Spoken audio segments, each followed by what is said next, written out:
ओके जी। बिस्मिल्लाहिर्रहमानिर्रहीम एंड अस्सलाम वालेकुम।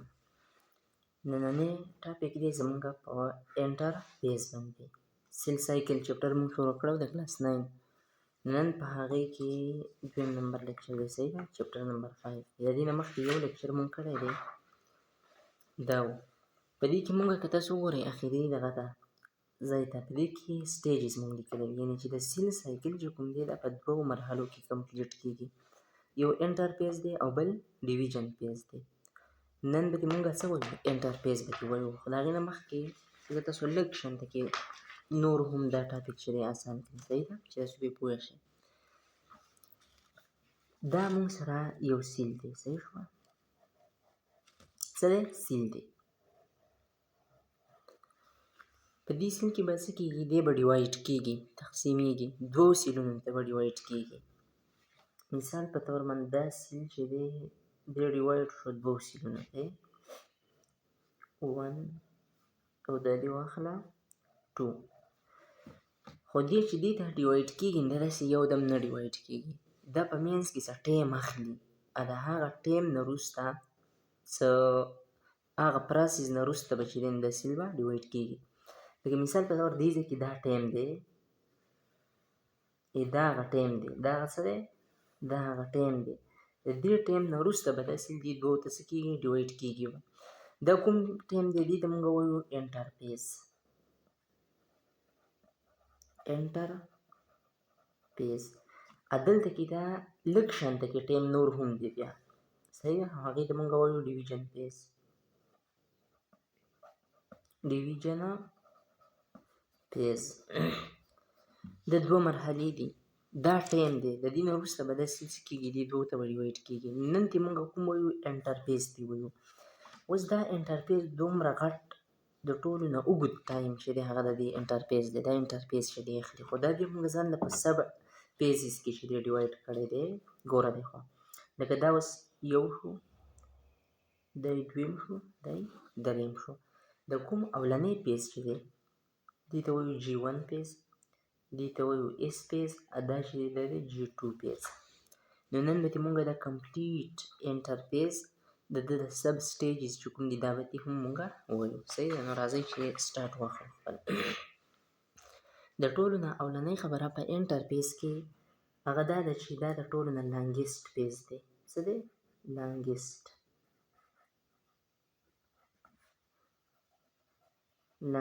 پیز د دې باندې خو تقریبا تاسو به پوه شوي هم یئ ګورئ دلته دا سیل چې دی دوو ته ډیوایډ کېږي نو دا ټایم اخلي او په دغه ټایم کې د ټولو نه اوږد ټایم چې دی هغه انټر پیز اخلي تقریبا 90% ټایم چې دی هغه دا اخلي صحیح ده 90% او 10% چې دی دا د ډیویژن پیز واخلي د دې نه وروسته یو سایکل څه شي سیل پوره شي صحیح ده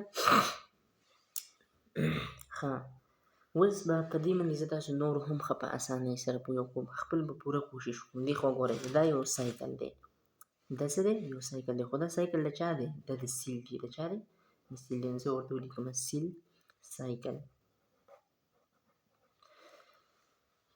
دا سایکل چې دی د دې ځای نه مثال په طور باندې یو سیل چې دی هغه ډیوایډ شو مثال په طور باندې یو نوی سیل څه شو پیدا شو دی به ځان له اوس خپل یو سایکل چې دی څه کوي شروع کوي به داسې به راځي دې ځای ته بیا به داسې دې ځای ته رارسي نو په دې خوا ګورئ داسې دې چې کله داسې را روان شي که نه داسې راغی دې ځای پورې تقریبا چې دی راورسېده زه اوس تاسو دا نور لږ اسان کړم صحیح ده دا شو یو دې کې تاسو ته دوه پیزز په نظر باندې راځي اوس ښه اسان شو دا دوه پیزز دي څو دي دوه یو دا دی دې ته موږ وایو ډیویژن پیز دا روټیشن چې دی صحیح ده ډیویژن پیز بل دا دی د ټولو کې غټ چې دی دې ته موږ وایو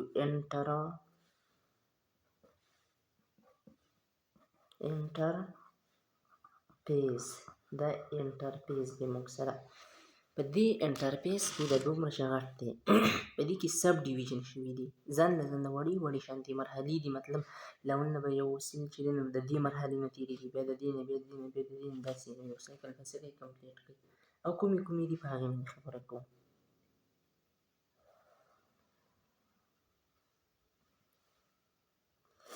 تاسو ته ما وویم خیر دی دلته کې مې درته بیا ووایم د ټولو نه اولنۍ مرحله چې سیل به ورته وردنده شي نو خپل سیل سایکل به چې دی سټارټ کړي هغه دی موږ سره G1 څه دی اصل کې انټرفیس دی خو په انټرفیس کې 3 سب پیجز دي یا دلته ولیکو زه 3 پیجز دي کوم دي G1 بل دی G2 بل دی دې ځای کې نشته دلته یو دی S پیج څه دی S پیج G1 پیج S پیج او G2 پیج په دې کې د ټولو نه د لومړنۍ چې د دې ته موږ G1 پیج وایو G1 پیج ښه په G1 پیج کې کوم مین پوینټس دي هغه کېږي هغه به اوس وایو کوم پروسس دي هغه کېږي دا موږ سره دی S پیج څه دی S پیج او دا چې موږ سره کوم دی دا دی G2 پیج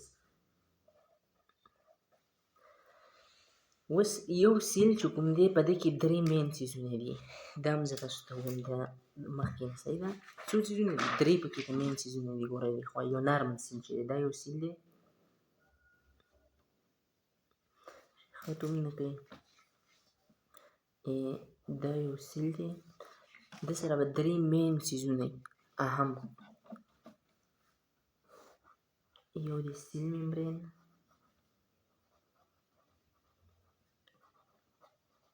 د یوکریاټیک سیل خبره کوم صحیح ده دویم نمبر چې دی هغه دی نیوکلیس او دریم چې دی هغه دی سایټوپلازم اوس دلته کې د نیوکلیس ته وګورئ اوس زه غواړم دا یو نارمل سیل دی چې دا سیل خپله یوه کاپي جوړه کړي خپل یو فوټوسټیټ به ورته وایي فوټوسټیټ خو پېژنئ که نه لکه مثال د دې پاڼې زه فوټوسټیټ وباسم نو دقه شان دې پاڼه بله ما له روباسي دلته اوس دا سیل غواړي چې زه هم خپل یو آیډنټیکل سیل خپل د ځان په شانتې یو سیل پیدا کړم نو دی به څه کوي د ده به دنده په دې نیوکلیس کې دنده ډي این اے دی څه دی ډي این اے دی دی به د دې ډي این اے ریپلیکیشن کوي ریپلیکیشن فوټوسټیټ کاپي به یې کوي څه به یې کوي کاپي نو دی چې دی کاپي وکړي د دې نه وروسته دا نور سیلونه به د ده سره یي سیل ممبرین او سایټوپلازم نو د ده په شانتې یو نوی سیل به چې دی جوړ شي صحیح ده نو اوس دې خوا ګوره تاسو ته اسان شو په دې اس پیس کې زه تاسو ته ووایم په دې اس پیس کې ډي این اے ریپلیکیشن کېږي ډي این اے څه کېږي ریپلیکیشن مطلب ډي این اے به دوه کېږي خپل د ځان په شانتې ډي این اے به جوړوي اوس د دې ډي این اے ریپلیکیشن دپاره به څه نه څه څیزونه چې دی هغه لازمي اهم وي چې دا ډي این اے څه وکړي ریپلیکیټ کړي دا داسې نه ډایرکټ نه ریپلیکیټ کېږي او هغه کوم شیزونه دي په هغې باندې خبره کوو او هغه د کوم ځای نه راځي اصل خبره دا ده صحیح ده نو هغه دي هغه څیزونه چې کوم پکار دي دې ته دي نیوکلیوټایډز څه دي نیوکلیوټایډز تاسو باندې دا ټکي چې دی بلکل نوی ولګېد ځکه دا تاسو نه دی ویلی چېرته مخکې دا یو ډي این اے دی دا چې د کوم څیز نه جوړ دی د کوم بنیادي یونټ نه جوړ دی هغې ته نیوکلیوټایډ وایي نیوکلیوټایډ څه ورته وایي نیوکلیوټایډ لکه موږ به پروټین وي که نه پروټین د څه نه جوړ دی د امینو اسید نه جوړ دی امینو اسید نه دغه شانتې کاربوهایډریټ د څه نه جوړ وه د ګلوکوز نه نو دا ډي این اے هم د څه نه جوړ دی او هغې ته وایي نیوکلیوټایډ ته چې دا ډي این اے ریپلیکیټ کړئ نو مطلب دا دی چې تا سره به نیوکلیوټایډ خو یي که نه دا نیوکلیوټایډ به د کوم ځای نه راغلي دې خوا وګورئ په G1 پیج کې د جي مطلب دی ګیپ خو تاسو دلته مطلب ګروت والی غټېدل په G1 پیج کې به نیوکلیوټایډ څه شي جوړ به شي نیوکلیوټایډ سینتھیسس په دې کې به نیوکلیوټایډ سیوا شي تعداد به څه شي ډېر به شي چې د ده تعداد دلته کې ته سیوا شي ډېر شي نو بیا به دا دې پیج ته راشي لکه مثال دا یو نیوکلیوټ دا بل داسې ډېر شي کنسنټریشن مقدار سیوا شو نو دا به اټومیټیکلي دې سټیج ته څه شي راواوړي به خو دلته کې نور هم په دې G1 پیج کې څه سټیجز کېږي ګورئ کوم دي بل په دې کې دا نیوکلیوټایډ خو جوړ شو خو د دې د کار کولو دپاره د فنکشنل کولو دپاره به څه نه څه پروټین ضروري او هغه پروټین ته موږ انزایم وایو. څه وایو؟ انزایم. ورپسې چپټر کې را روان هم دی. خیر فی الحال تاسو یاد کړئ انزایم یو داسې څیز دی که نه چې ته یو ریاکشن ته واچې، نو ریاکشن که چېرته په 1 منټ کې کېده نو دی به یې درله په 15 سیکنډو کې کوي. صحیح ده؟ نو دې د انزایم ورله ضروري دي چې د نیوکلیورایډ زر زر رایوځي کړي او ډي ان اې ترې جوړ کړي. بل دې دپاره په دې G1 پیس کې به بل کوم کار کېږي؟ آر ان اې به جوړېږي. څه به جوړېږي؟ آر ان اې. رایبوسومل آر ان اې دی. ډېر شي 3 قسمه آر ان اېز دي ښه. ټرانسفر آر ان اې دی، رایبوسومل آر ان اې دی او بل دی میسنجر آر ان اې. خپل خپل کارونه دي. تاسو صرف دومره یاد کړئ چې دې کې به آر ان اې جوړېږي. بل به دلته څه جوړېږي؟ د په پورته مطلب دا دی که نه د ایرو چې لکه دا به دلته په مقدار کې څه واچي جوړ به شي. صحیح ده؟ دا شیزونه چې دلته جوړېږي نو دلته کې ته به انرژي خو هم پکار وي، کنه داسې خو نه ده چې بس ځانه هېڅ بې څه جوړېږي او څه انرژي ورله نه ده پکار. دلته به دې له انرژي هم پکار وي. نو اې ټي پي به هم دلته سیوا شي. اې ټي پي د انرژي یونټ دی، نو دلته به اې ټي پي هم سیوا شي. دومره شیزونه دلته کې ته سیوا کېده، دلته چې کوم ارګانیلي دي هغه به هم ډبل شي. صحیح ده؟ ډېرې به شي. نو چې دومره شیزونه سیوا شي نو دلته تاسو وایئ چې د سیل د سایز به اقا شانتي که نه غټ به شي. خامخا چې دومره سیزونه به کې ته سیوا کېده ډبلېده، خو د سیل سایز چې کوم دی هغه به هم ډبل شي. نو سیل سایز هم انکریز شو. صحیح ده؟ سیل سایز به هم څه شي؟ انکریز به شي، غټ به شي. نو ځکه دې ته ګروت په G1 پیس کې د سیل ګروت کېږي. سیل به څه کېږي؟ غټېږي به. ښه دلته نیوکلیوټاید جوړ شوی دی، انزایم جوړ شوی دی، پروټین جوړ شوی دی، هر څه بلکلا تیار دي. نو دا سیل به یو بل پیس ته ور انټر شي. دا سیل دی مثال په طور باندې اول نه دا یو دې ځای کې تاسو وباسم زه دا یو سیل دی. دی په دې G1 پیس کې دومره شو، هر څه بلکلا د سره تیار دي. نو دی به یې روانتې دې دغه ته انټر شي، دې پیس ته انټر شي. اوس دلته په دې اس پیس کې سینتیسیس پیس ده. اس مطلب دی سینتیسیس. ډي ان اې ریپلیکیشن کېدو. د ډي ان اې ریپلیکیشن لپاره چې کوم مین څیزونه دي هغه بالکل دلته تیار دي. نو یو دم به ډي ان اې دلته څه شي؟ ریپلیکیټ به شي. تاسو ته زه لږ غوندې ښه دا کلیر کړم. صحیح ده؟ دې خو ګورئ دا دی موږ سره یو کروموسوم دی مثال په طور باندې ښه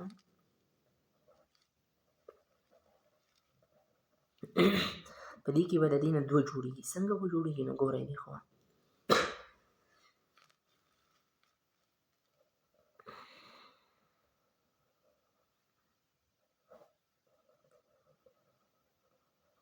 دې ته موږ کرومیټډ وایو. ښه دا یو د مینس کې د کوم څه شی دی؟ د سنټرومیر وایي دې ته، د بر شي ته کرومیټډ دی. کرومیټډ دی. دې کې دا هم کرومیټډ دی، دا هم دی، دا هم دی، دا هم دی. خو که دې ته او دغه شانتې دې ته وګورئ نو دې ته سیسټر کرومیټډ وایي. سیسټر کرومیټډ ورته ځکه وایي چې دا دواړه د یو بل په شانتې دي، نو ځکه ورته سیسټر کرومیټډ وایي. نو په دې کې دا تاسو وکتو دا یو کروموسوم دی. په کروموسوم کې الریډي ډي ان اې موجود دي. د دې ډي ان اې مقدار دغه څه شو؟ ریپلیکیشن وشوی. یو دا شو او بل دا شو، 2 شو. صحیح ده؟ اوس به دلته کې ته په یو سیل کې د ډي ان اې ریپلیکیشن وشو، دی به په انټرفیس کې یو بل پیس ته انټر کېږي. ګورئ دی خو ښه دا هغه سیل دی. په دې کې مثال په طور باندې دا نیوکلیس دی، دا په دې ته سیل ممبرین دی. په دې کې د ډي ان اې ریپلیکیشن شوی دی، مطلب 2 ډي ان اې په کې ته جوړ شوي دي. دا په کې ته جوړ شو. ټیک ده؟ دی به اوس انټر کېږي G2 پیس ته. په G2 پیس کې څه کېږي دی خو ګورئ. دې چې G2 پیس ته انټر شي د ټولو نه اولنۍ خبره خو به د ده د ډي ان اې چیک اپ وشي. د ډي ان اې څه کېږي؟ چیک اپ. د ډي ان اې چیک اپ مطلب دا دی چې د ډي ان اې به دلته په G2 پیس کې وکتلی شي چې آیا د ډي ان اې چې جوړ شوی دی ریپلیکیټ شوی دی دا صحیح دی که خراب دی. که صحیح نه وي خو دو به پرې خپل کوشش وکړي، څه انزایم دي هغه به اکټیویټ شي او را به شي په ده باندې به کار شروع کړي، دی به ټیک کړي. خو که دی بیا هم نه ټیک کېدو نو دا سیل چې کوم دی دی لاړ مړ شو. صحیح ده؟ اپاپټاسیس ورته بیا موږ وایو، دا وروستی را روان دی. نو اپاپټاسیس به وشي، د سیل به څه شي؟ مړ به شي، ختم به شي. نو په دې جی 2 بیس کې د ډي ان اے چیک اپ کیږي. ولې کیږي چې دا سیل مخکې ډیوایډ کیدی شي که نه شي. مثال په تور باندې دې خوا ګورئ دا یو سیل دی، دی اوس بالکلا ریډي دی په جی 2 بیس کې دی. اوس مثال په تور باندې په جی 2 بیس کې به د دې چیک اپ وشي. که دې صحیح و خو دې به دوو ته ډیوایډ شي ځکه چې بیا به نوي سیلونه چې جوړېږي نو هغه به هم صحیح. خو که دې غلط و نو دا خو بیا داسې نشي کیدی که نه چې دې چې هم ډیوایډ شي او دلته کې ته چې دې کله ډیوایډ شو نو دا سیل به هم خرابېږي دا به هم خرابېږي. نو خراب سیلونه خو نه ډیوایډ کیږي. دا خو الله پاک یو سیستم جوړ کړی دی. که چېرته ډیوایډ کېدی خو هر څه به بیا خرابېده. نو په دغه وجه باندې په جي 2 بیس کې د ډي ان اے چیک اپ وشي چې آیا د مخکې د تقسیمېدلو لپاره ټیک دی او که نه ټیک نه دی. دویم نمبر خبره په د جي 2 بیس کې به څه وشي ګورئ پروټین سینتھیسس. پروټین سینتھیسس دلته به هم پروټین چې دی تیار شي ځکه چې هغه بیا وروستی په دغه کې په کار راځي. په چې کله یو سیل ډیوایډ شي په هغه کې بیا په کار راځي په مختلف قسمه څیزونو جوړولو کې. صحیح ده. نو دلته به هم د پروټینو تیاری وکړی شي. او بل د جی مطلب تاسو ته ما ګروت ویلو نو دلته کې به هم دا سیل څه شي غټ به شي. نو انکریز ان سایز سیل به څه شي انکریز به شي ان سایز د سایز به څه شي انکریز به شي.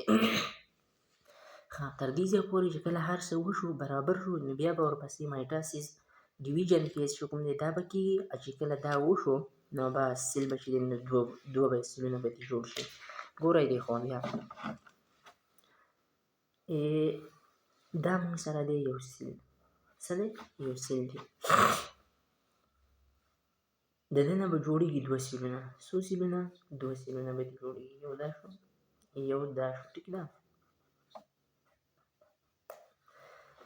اوس دې مونږ دا یو راواخیست دا یو سیل مې ترې راواخیست نو دغه شان کې به د ده هم بیا داسې یو غټ پیس کېږي. د ده نه به جوړېږي څو سیلونه دوه سیلونه. دا کوم د دومره عرصه د دومره ټایم چې کوم دی دې ته مونږ څه وایو سیل سایکل. اسان څیز دی. مخکې مونږ په دې باندې لیکچر کړی هم دی سیل سایکل. په دې سیل سایکل کې مونږ سره دي دوه پیسز. یو دی انټر پیس بل دی مونږ سره ډیویژن پیس. دا انټرفیس تقریبا 90% ټایم اخلي. ټولو کې اوږد ټایم چې دی هغه دا انټرفیس اخلي. خو رښتیا یو څیز چې هغه زه تاسو ته کلیر کړم هغه ډېر اهم دی. هغه دا دی چې دې انټرفیس ته نور نومونه هم ډېر ویلی کېږي. صحیح ده. دلته ویلی کېږي ریسټینګ پیس. ریسټینګ اصل کې ارام ته ویلی کېږي خو پته نه لګي چې په کوم بنیاد باندې ورله دا نوم ورکړی دی. خو زما چې څومره خیال دی نو دلته ریسټینګ پیس ځکه ویلی دی چې دی په دې کې صرف ډیوایډ کېږي نه ښه که نور خو دا څومره حل کار دغه خو په دې کې وشو په انټرفیس کې وشو بیا هم ورته دوه ریسټینګ پیس وایي. ټول کارونه خو په دې انټرفیس کې وشو. که انټرفیس نه وي خو د سیل بالکل نه ډیوایډ کېده. صحیح ده. ریسټینګ پیس ورته هم وایي. بل ورته وایي پریپاریټري پیس. پریپاریټري اوس دا ښکلی دی. پریپاریټري مطلب تیاری. په دې پریپاریټري پیس کې دا سیل ځان تیاری څه ته تیاری ډیویژن پیس ته.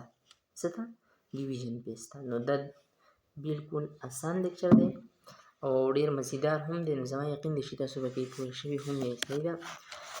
ویډیو هم تقریبا 20 منټو ته ورسېده. تاسو ما له یو رایې راکړئ سجیشن ستاسو نه اخلم. صحیح ده چې د لیکچر دا طریقه صحیح ده او که نه الریډي چې کوم لیکلي لیکچر لکه مخکې نه به زه یو لیکچر چې دی ولیکم هغه بیا صرف تاسو ته ایکسپلین کوم نو هغې کې به د ټایم بچت وي. خو زما بیا داسې یقین نه راځي چې تاسو چې اوس څنګه پوه شوئ هغه شانتې به پوه شوئ.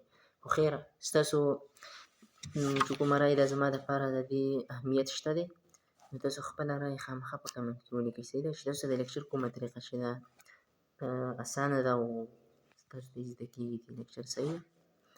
نو ما له اجازت راکړئ د لوی الله په امان.